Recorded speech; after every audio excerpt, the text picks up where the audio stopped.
स्थिति बहुत खराब है अभी, इसलिए आए हुए थे बोलने के लिए कि जाके देख लीजिए। तो कोई डॉक्टर ही बोल रहा है नहीं है यहाँ पे, डॉक्टर नहीं मिले देखने? बोल रहे हैं यहाँ पे कोई डॉक्टर है ही नहीं, अभी एक ही डॉक्टर है। रोज कितने बजे आते हैं डॉक्टर देखने? ऊपर एक भी डॉक्टर नहीं आता देखने के लिए।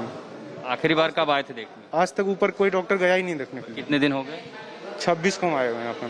तब से एक भी डॉक्टर आपको देखने नहीं है? 10 दिन से ज्यादा नहीं गए हैं, बस नर्स वगैरह आती है, नाप के सारा चीज ले जाती है, डॉक्टर नहीं आते देखने। आप लोग खुद जाते हैं अंदर बैठते? हम लोग खुद रात भर पेशेंट के साथ सोए, कोविड का पेशेंट है उसके साथ में सोए हैं रात भर। सर बताइए, मेरी बहन, इसकी हस्बैंड जो है सर अति है, पॉजिटिव है, और ये डिलीवरी पेशेंट है, ये साथ में रात भर उसके रही है, लेकिन कोई डॉक्टर ना कोई नर्स देखने आया। 1,90,000 रुपए का दिया और 1 लाख रुपए का, ऐसे 2,90,000। सबसे पहले पैसे की ही बात करते हैं। अभी घर में 3-3 लोगों को हो गया है। एक बार मैंने गूगल पे के लिए कहा था, तो गूगल पे के लिए मुझसे मना कर दिया, बोला गूगल पे नहीं होता, सिर्फ कैश पेमेंट होगा। करीब मेरा 3.5 से 4 लाख रुपए का खर्चा आया था, 20,000 रोज के हिसाब से।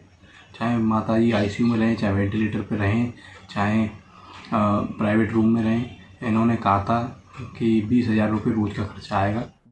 दिल्ली के अंदर कोविड जब स्टार्ट हुआ तो प्राइवेट हॉस्पिटल्स ने इंतहा कर दी। 4 लाख मिनिमम पैकेज से लेकर 15 लाख रुपए तक का पैकेज कोविड पेशेंट के लिए उन्होंने रख दिया कि अगर आप यहाँ एडमिट होते हैं तो इतना मिनिमम देना पड़ेगा आपको, और अगर इससे ज़्यादा आपके ऊपर बिल बन जाता है तो वो भी आपको देना पड़ेगा। तो जब हू हल्ला हुआ तो कुछ हॉस्पिटल्स ने उस फार्मूले को बदला, लेकिन जो फंडामेंटली लूट थी वो ऐसे ही चलती रही। और अभी दिल्ली हाई कोर्ट ने भी सरकार को कहा है कि भाई आप इनके जो बिल्स हैं और जो इनके खर्चे हैं उसके ऊपर आप एक कैपिंग करिए, हैं। अब दिक्कत ये है कि ये प्राइवेट हॉस्पिटल्स जो है वो पूरी तरीके से हाईली कमर्शलाइज्ड है, और जैसा हम समझते हैं कि जो लोग पैसा बनाने के लिए आए हैं उनमें हार्ट नाम की तो कोई चीज नहीं होती है। अशोक अग्रवाल आए दिन ऐसे ही मामलों से जूझते रहते हैं। अस्पताल वालों को भी पता है कि दिल्ली में कोई है, अशोक अग्रवाल, जो गरीबों के लिए लड़ लेता है, लेकिन हर जगह अशोक अग्रवाल नहीं है। इसलिए जरूरी है कि हम बार बार अप्रैल और मई के महीनों में लौटते रहें और देखें कि क्यों ऐसा हुआ और क्या हो कि अब ऐसा ना हो। लोगों को भरोसा नहीं है कि कार्रवाई होगी, तरह तरह का डर होगा कि अस्पताल फिर से इलाज नहीं करेगा। कुछ समय के बाद मुख्यमंत्री या स्वास्थ्य मंत्री किसी दूसरे शहर में उसी अस्पताल के एक नए सेंटर का उद्घाटन करते नजर आएंगे। अनुराग द्वारी ने मध्य प्रदेश से जो रिपोर्ट भेजी है वो इस मसले की समझ और बेहतर करती है। आप देख सकते हैं कि प्राइवेट अस्पतालों का सरकारों के ऊपर कितना प्रभाव बन चुका है। जून 2020 में भोपाल के चिरायू अस्पताल से एक साथ 1000 मरीज डिस्चार्ज होने का दावा किया गया। गृह मंत्री नरोत्तम मिश्रा ने अपने भावुक भाषण में अस्पताल के निदेशक डॉक्टर अजय गोयनका की मूर्ति बनाने की बात कही। डरने की जरूरत नहीं है। इसी अस्पताल में जुलाई में कोविड संक्रमित होकर मुख्यमंत्री भर्ती हुए, वहीं से कामकाज संभाला और अगस्त में डिस्चार्ज हुए। से डरो नहीं, कोरोना से लड़ो, कोरोना का मुकाबला करो, मुकाबले में आप जरूर जीतोगे। ये संदेश लेके भोपाल के चिरायू अस्पताल से आज अभी 108 वो मरीज यहाँ से अपने घर जा रहे हैं जो यहाँ पे कोरोना के चलते जिनका इलाज हुआ। यहाँ 10-12 दिन ये सारे लोग यहाँ पे एडमिट रहे और अब ये सारे लोग अपने घरों को वापस जा रहे हैं। ये निश्चित ही एक बहुत बड़ा क्षण है सबके लिए। और ये जो मरीज थे सब अलग अलग उम्र के हैं और ये जो यहाँ आप जो खड़े हुए लोगों को देख रहे हैं ये सारे वो लोग हैं जिन्होंने इन मरीजों की सेवा की है। और इस पूरे ऑफिस का, अस्पताल का स्टाफ है, ये दरअसल ये कोविड हॉस्पिटल है जो सिर्फ कोविड के लिए ही जिसको रखा गया।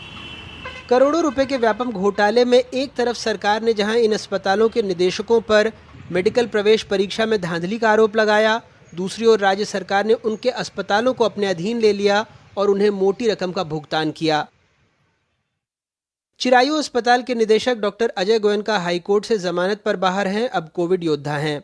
व्यापम मामले में जेएन चौकसे और सुरेश विजयवर्गीय भी महीनों जेल में बिता चुके हैं और जमानत पर बाहर हैं। विनोद भंडारी सुप्रीम कोर्ट से जमानत पर हैं। 2 अस्पतालों के मालिक सुरेश भदौरिया भी व्यापम में जमानत पर बाहर हैं। ऐसे नेटवर्क और साठगांठ के किस्से आपको हर राज्य में मिलेंगे। जब तक आप इस नेटवर्क के खेल को नहीं समझेंगे और सबके लिए अस्पताल की बात नहीं करेंगे, सरकारी अस्पताल की बात नहीं करेंगे, आप खुद को भी जोखिम में डाल रहे हैं। 2030, India will need 20,70,000 doctors. There is a shortage of 6 lakh doctors in our country right now. One doctor attends to 11,082 people, which is 10 times more than what the WHO recommends. Rural areas की तो और वाट लगी हुई है।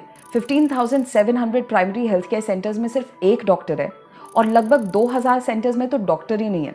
और सिर्फ doctors की shortage नहीं है, nurses, midwifes, male attendants, female attendants, बहुत सारी वेकेंट पोजीशंस हैं अभी। महामारी के कारण ऐसे बहुत से लोगों को सरकारी अस्पताल जाने का मौका मिला, जाने के अलावा कोई विकल्प भी नहीं था, लेकिन तब भी सरकारी अस्पतालों की बात नहीं हो रही है। उनकी संख्या कम रहते या खराब रहते हुए आप कभी भी हेल्थ सिस्टम को बेहतर नहीं कर सकते। कई सरकारी अस्पतालों में लोगों के अच्छे अनुभव भी रहे हैं। कहीं सुविधा ठीक थी तो कहीं कम थी, लेकिन उसी के बीच डॉक्टर और हेल्थ वर्कर को कमाल का काम करते देखा गया। लेकिन कई जगहों पर बेहद खराब अनुभव भी रहे। ना स्टाफ था, ना इलाज था। मैं नहीं कह रहा कि प्राइवेट अस्पताल नहीं चाहिए, मैं भी प्राइवेट अस्पताल में जाता हूं, लेकिन मेरी तरह कई लोग इस बार सरकारी अस्पताल गए। बेहतर स्थिति यही होनी चाहिए कि सरकारी अस्पताल प्राइवेट से अच्छे हों और उनकी संख्या प्राइवेट से ज़्यादा हो। आप टैक्स किस लिए देते हैं? सिर्फ जेएनयू का हिसाब मांगने के लिए टैक्स नहीं देते हैं, एम आई राइट? और टैक्स तो हर कोई देता है। जो बिस्किट खरीदता है वो भी टैक्स देता है।